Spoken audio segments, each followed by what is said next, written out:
ಜಯ ಹೊಂದಿದ ನಮ್ಮ ಕರ್ತನಾದ ಯೇಸು ಕ್ರಿಸ್ತನ ಅತ್ಯಧಿಕವಾದ ಕೃಪೆಯು ಸಮಾಧಾನವು ತಮಗೂ ತಮ್ಮ ಕುಟುಂಬದ ಪ್ರಿಯರೆಲ್ಲರಿಗೂ ಹೆಚ್ಚಾಗಿ ಉಂಟಾಗಲಿ.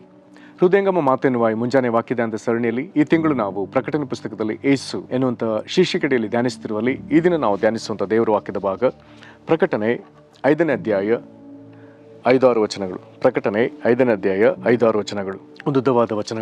ಹಿರಿಯರಲ್ಲಿ ಒಬ್ಬನು ನನಗೆ, ಅಳಬೇಡ, ಅಗೋ ಯೂದಾ ಕುಲದಲ್ಲಿ ಜನಿಸಿದ ಸಿಂಹವು ದಾವೀದನ ಅಂಕುರದವನು ಆಗಿರುವ ಆತನು ಜಯ ಹೊಂದಿದನು. ಆತನು ಆ ಸುರುಳಿಯನ್ನು ಅದರ 7 ಮುದ್ರೆಗಳನ್ನು ಬಿಚ್ಚುವನು ಎಂದು ಹೇಳಿದನು. ಸಿಂಹಾಸನವು 4 ಜೀವಿಗಳಿದ್ದ ಸ್ಥಳಕ್ಕೂ ಹಿರಿಯರು ಇದ್ದ ಸ್ಥಳಕ್ಕೂ ಮಧ್ಯದಲ್ಲಿ ಒಂದು ಕುರಿ ಕೊಯ್ಯಲ್ಪಟ್ಟದಾಗಿ ನಿಂತಿರುವುದನ್ನು ಕಂಡೆನು. ಅದಕ್ಕೆ 7 ಕೊಂಬುಗಳು 7 ಕಣ್ಣುಗಳು ಇದ್ದವು. ಅವು ಏನೆಂದರೆ ಭೂಮಿಯ ಮೇಲೆಲ್ಲ ಕಳಿಸಲ್ಪಟ್ಟಿರುವ ದೇವರ 7 ಆತ್ಮಗಳು. ಈ ವಾಕ್ಯಗಳನ್ನ ಗ್ರಹಿಸೋದಕ್ಕೆ ನಾವು ಶಕ್ತರಾಗುವಂತೆ ದೇವರು ತಾನೇ ತನ್ನ ಆತ್ಮನ ಮೂಲಕ ನಮಗೆ ಈ ವಾಕ್ಯಗಳನ್ನ ವಿವರಿಸಲಿ. ಕರ್ತನಲ್ಲಿ ಪ್ರೀತಿಯುಳ್ಳ ದೇವಜನರೇ, ಪ್ರಕಟಣೆ ಪುಸ್ತಕದ ಆರಂಭದಿಂದ ಅಧ್ಯಾಯ ನೋಡ್ತಾ ಬರುವಾಗ ಈ 5ನೇ ಅಧ್ಯಾಯ ವಿಶೇಷವಾಗಿ ದೇವರ ಯಜ್ಞದ ಕುರಿಮರಿಗಾಗಿ ಮೀಸಲಾಗಿಟ್ಟ ಒಂದು ಅಧ್ಯಾಯ ಎಂಬುದಾಗಿ ನೇರವಾಗಿ ನಾವು ಹೇಳಬಹುದು. ಇದರಲ್ಲಿ ದೇವರ ಯಜ್ಞದ ಕುರಿಮರಿಯು ಎಷ್ಟು ಸಾಮರ್ಥ್ಯಶಾಲಿ ಎಂಬುದನ್ನು ಸ್ಪಷ್ಟವಾಗಿ ತಿಳಿಸ್ತದೆ. ಈ ಅಧ್ಯಾಯದ ಆರಂಭದ ಹೇಗಿದೆ? ತಂದೆಯಾದ ದೇವರು ಸಿಂಹಾಸನದ ಮೇಲೆ ಕುಳಿತಿದ್ದಾನೆ. ಆತನ ಕೈಯಲ್ಲಿ ಒಂದು ಸುರುಳಿದೆ.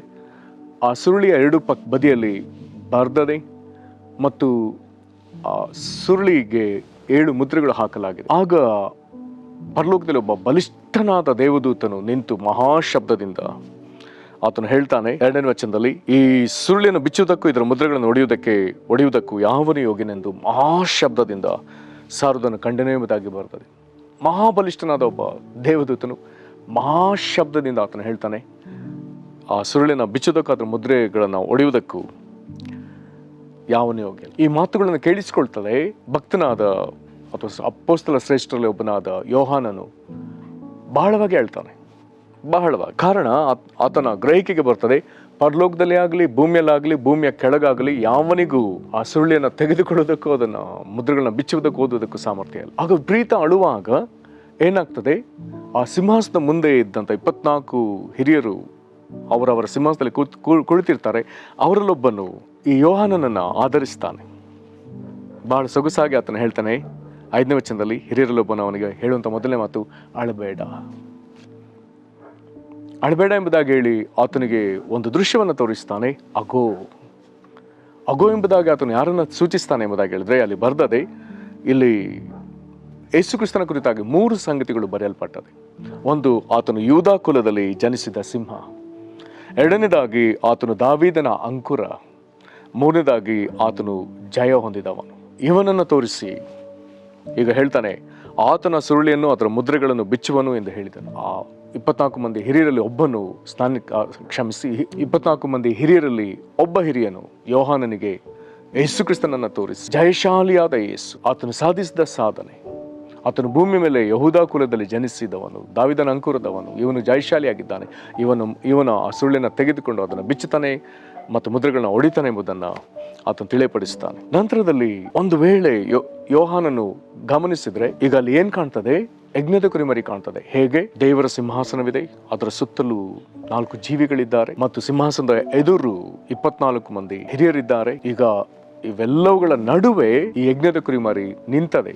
ಅದ್ರ ಬಹಳ ವಿಚಿತ್ರವಾದ ಒಂದು ದೃಶ್ಯ ಅಲ್ಲಿದೆ. ಕೊಯ್ಯಲ್ಪಟ್ಟದಾಗಿ ನಿಂತಿದೆ. ಒಂದು ಕುರಿನ ಕೊಯ್ದ್ರೆ ಅದು ನಿಲ್ಲುವಂಥದ್ದಲ್ಲ, ಅದು ಬೀಳ್ತದೆ. ಅದಕ್ಕೆ ನಿಲ್ಲುವ ಸಾಮರ್ಥ್ಯ ಇರೋದಿಲ್ಲ. ರಕ್ತ ಸೋರ್ತ ಅದು ನಿಲ್ಲಿಕ್ಕಾಗಲ್ಲ. ಆದರೆ ಇದು ಕೊಯ್ಯಲ್ಪಟ್ಟ ಸ್ಥಿತಿಯಲ್ಲಿದೆ. ಅದಕ್ಕೆ ನೇರವಾಗಿ ಓದೋಣ. 6ನೇ ವಚನ. ಸಿಂಹಾಸನ 4 ಜೀವಿಗಳಿದ್ದ ಸ್ಥಳಕ್ಕೂ ಹಿರಿಯರಿದ್ದ ಸ್ಥಳಕ್ಕೂ ಮಧ್ಯದಲ್ಲಿ ಒಂದು ಕುರಿ ಕೊಯ್ಯಲ್ಪಟ್ಟದಾಗಿ ನಿಂತಿರುವುದನ್ನು ಕಂಡೆನು. ಅದು ಮಲಗಿಲ್ಲ. ಕೆಲವು ದೃಶ್ಯಗಳಲ್ಲಿ ಯೇಸುವನ್ನ ಈ ಯಜ್ಞದ ಕುರಿಮರಿಯನ್ನು ತೋರಿಸುವಾಗ ಅದು ಕೆಳಗೆ ಮಲಗಿದ ಹಾಗೂ ಅದು ಕತ್ತು ಕೊಯ್ಯಲ್ಪಟ್ಟದಾಗಿ ರಕ್ತ ಸೋರ್ತಿರುವ ಹಾಗೆ ತೋರಿಸ್ತಾರೆ. ಇಲ್ಲ, ವಾಕ್ಯದಲ್ಲಿ ಹಾಗೆ ಕೊಯ್ಯಲ್ಪಟ್ಟದೆ, ಆದರೆ ಅದು ನಿಂತಿದೆ. ಇದನ್ನು ಯೋಹಾನನು ತನ್ನ ಪತ್ರಿಕೆಯಲ್ಲಿ ಸ್ಪಷ್ಟವಾಗಿ ಹೇಗೆ ಹೇಳ್ತಾನೆ? 1 ಯೋಹಾನನ ಪತ್ರಿಕೆ 2ನೇ ಅಧ್ಯಾಯದ 1-2 ವಚನ ಓದುವಾಗ ಹೀಗೆ ಬರ್ತದೆ, ನನ್ನ ಪ್ರಿಯರಾದ ಮಕ್ಕಳು, ನೀವು ಪಾಪ ಮಾಡದಂತೆ ಈ ಮಾತುಗಳನ್ನು ನಿಮಗೆ ಬರೆಯುತ್ತೇನೆ.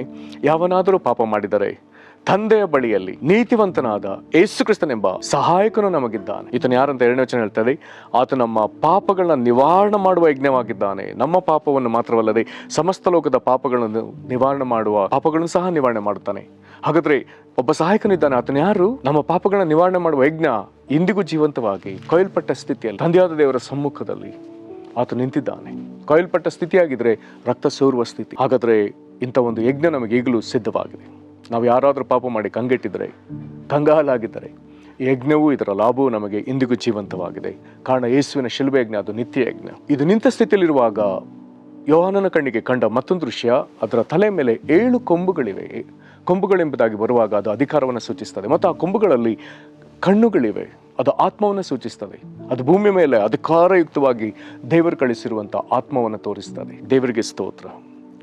ಕೆಲವರು ಯೆಶಾಯನ 11ನೇ ಅಧ್ಯಾಯದಲ್ಲಿರುವಂಥ 2ನೇ ವಚನದಲ್ಲಿರುವಂಥ ಪವಿತ್ರಾತ್ಮನ ಸಂಗತಿಗಳನ್ನ ತೋರಿಸ್ತಾರೆ. ಜ್ಞಾನದಾಯಕ ಆತ್ಮ, ವಿವೇಕದಾಯಕ ಆತ್ಮ, ಆಲೋಚನಾದಾಯಕ ಆತ್ಮ, ತಿಳುವಳಿಕೆ ನುಟ್ಟಿಸುವಂಥ ಆತ್ಮ, ಆಲೋಚನೆ ಕೊಡುವಂಥ ಆತ್ಮ, ಪರಾಕ್ರಮ ನುಟ್ಟಿಸುವ ಆತ್ಮ, ನಂತರ ಯೆಹೋವನ ಭಯವನ್ನು ಕೊಡುವಂಥ ಆತ್ಮ, ಅಂತೂ ಯೆಹೋವನ ಆತ್ಮ. ದೇವರಿಗೆ ಸ್ತೋತ್ರ. ಈ ಸ್ಥಿತಿಯಲ್ಲಿ ದೇವರ ಯಜ್ಞದ ಕುರಿಮರಿ ಕಾಣ್ತಾನೆ. ಹಾಗಾದರೆ ಇಲ್ಲಿ ನಮಗೆ ಗೊತ್ತಾಗಬೇಕು, ಈ 5ನೇ ಅಧ್ಯಾಯದಲ್ಲಿ ನಾವು ನೋಡುವ ಈ ಯಜ್ಞದ ಕುರಿಮರಿ ತ್ರಿಲೋಕದಲ್ಲಿಯೂ ಎಲ್ಲ ಲೋಕದಲ್ಲಿಯೂ ದೇವರಿಂದ ಹೊಂದಿದ ಅಧಿಕಾರದ ಪ್ರಕಾರ ಈತನೇ ಸರ್ವ ಸಾಮರ್ಥ್ಯಶಾಲಿ, ಸಕಲ ಅಧಿಕಾರ ಹೊಂದಿದವನು, ಸಕಲ ಸಾಮರ್ಥ್ಯವನ್ನು ಪಡೆದವನು, ಮಹಾಬಲಿಷ್ಠ ದೇವದೂತನಿಗೂ ಆ ಸುರುಳಿಯನ್ನು ತೆಗೆದುಕೊಳ್ಳುವುದಕ್ಕಾಗಲಿ, ಅದನ್ನು ಮುದ್ರೆಗಳನ್ನ ಹೊಡೆಯುವುದಕ್ಕಾಗಲಿ, ಅದನ್ನು ಸುರುಳಿಯನ್ನು ಬಿಚ್ಚುವುದಕ್ಕಾಗಲಿ ಸಾಮರ್ಥ್ಯ ಇಲ್ಲ. 3 ಲೋಕದಲ್ಲಿ ಬೇರೆ ಯಾರಿಗೂ ಸಾಮರ್ಥ್ಯ, ಆ ಸಾಮರ್ಥ್ಯ ಎಲ್ಲವೂ 3 ಲೋಕದಲ್ಲಿ ಯಾರಿಗೂ ಸಾಮರ್ಥ್ಯವಿಲ್ಲ. ಆದರೆ ಈ ಸಾಮರ್ಥ್ಯವನ್ನು ತಂದೆಯ ದೇವರು ತನ್ನ ಪ್ರಿಯ ಮಗನು ಎಲ್ಲ ವಿಧದಲ್ಲಿ ಭೂಮಿಗೆ ಬಂದು ತಂದೆಯ ದೇವರಿಗೆ ವಿಧೇಯನಾದ ಈತನಿಗೆ ಈ ಸಾಮರ್ಥ್ಯವನ್ನು ಕೊಟ್ಟಿದ್ದಾನೆ. ಈ ಯಜ್ಞದ ಕುರಿಮರಿ ಎನ್ನುವಾಗ ದೃಶ್ಯವೇ ಬೇರೆ, ಆದರೆ ಆತನ ಅಧಿಕಾರ ಸಾಮರ್ಥ್ಯವೇ ಬೇರೆ. ಹಾಗಾಗಿ ನಾವು ನಮ್ಮ ಹೃದಯಗಳಲ್ಲಿ ಆತನ ಲಘುವಾಗಿ ನೋಡುವುದೇ ಬೇಡ. ಆತನಿಂದಲೇ ನಮಗೆ ರಕ್ಷಣೆ. ಒಂದು ವೇಳೆ ಆತನನ್ನು ಅಲ್ಲಗಳಿದ್ರೆ ಆತನ ಮೂಲಕವೇ ದೇವರ ಕೋಪದ ಪ್ರಕಟಣೆ. ಮುಂದೆ ನಾವು ಅದನ್ನು ಗಮನಿಸಲಿಕ್ಕಿದ್ದೇವೆ. ಪ್ರೇರೆ, ಇಂಥ ಶ್ರೇಷ್ಠ ರಕ್ಷಕನಾದ ದೇವರ ಯಜ್ಞದ ಕುರಿಮರಿಯಾದ ಯೇಸು ಕ್ರಿಸ್ತನನ್ನು ಸನ್ಮಾನಿಸುವುದಕ್ಕೆ ದೇವರ ಆತ್ಮ ನಮ್ಮನ್ನು ಬಲಪಡಿಸಲಿ. ಪ್ರಾರ್ಥನೆ ಮಾಡೋಣ. ಮಹಾಕೃಪೆಯ ಪರಲೋಕ ತಂದೆ, ಯಹೂದ ಕುಲದಲ್ಲಿ ಜನಿಸಿದ ಯೇಸು, ದಾವೀದನ ಅಂಕುರವಾಗಿರುವ ಯೇಸು, ಜಯಶಾಲಿಯಾದ ಯೇಸು, ಸಿಂಹಾಸನ 4 ಜೀವಿಗಳು 24 ಮಂದಿ ಹಿರಿಯರ ನಡುವೆ ಕೊಯ್ಲ್ಪಟ್ಟ ಸ್ಥಿತಿಯಲ್ಲಿ ನಿಂತಿರುವ ಯೇಸು, 7 ಕೊಂಬುಗಳು, ಅದರಲ್ಲಿ 7 ಕಣ್ಣುಗಳುಳ್ಳ ಆತನು, ಸರ್ವ ಅಧಿಕಾರ ಸಾಮರ್ಥ್ಯವುಳ್ಳಂಥ ಯೇಸು.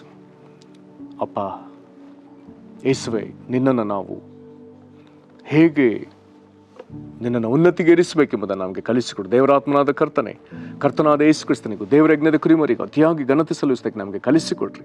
ಹೀಗೆ ತಂದೆಯಾದ ದೇವರಿಗೆ ನಮ್ಮಿಂದ ಮಹಿಮೆ ಆಗುವಂತೆ ನಮ್ಮನ್ನು ನಡೆಸಿರಿ. ಈ ವಾಕ್ಯ ಕೇಳುವಂಥ ಎಲ್ಲರನ್ನ ನೀನು ಆಶೀರ್ವದಿಸಿರಿ. ಕರ್ತನ ಯಾರ್ಯಾರು ಯಾವ ಇಕ್ಕಟ್ಟುಗಳಲ್ಲಿ ಸೋಲುಗಳಲ್ಲಿದ್ದಾರೋ, ಜಯಶಾಲಿಯಾದ ಯೇಸುವೆ, ದೇವರ ಯಜ್ಞದ ಕುರಿಮರಿಗೆ ನೀನು ಅವರಿಗೆ ನೆರವಾಗು ಸ್ವಾಮಿ. ನಿನಗೆ ಮಹಿಮೆ ಆಗಲಿ. ಯೇಸು ಕ್ರಿಸ್ತನ ಹೆಸರಲ್ಲಿ ಬೇಡದೇವೆ ನಮ್ಮ ತಂದೆಯೇ, ಆಮೇನ್. ಕರ್ತನ ನಿಮ್ಮನ್ನು ಆಶೀರ್ವದಿಸಲಿ. ವಂದನೆಗಳು.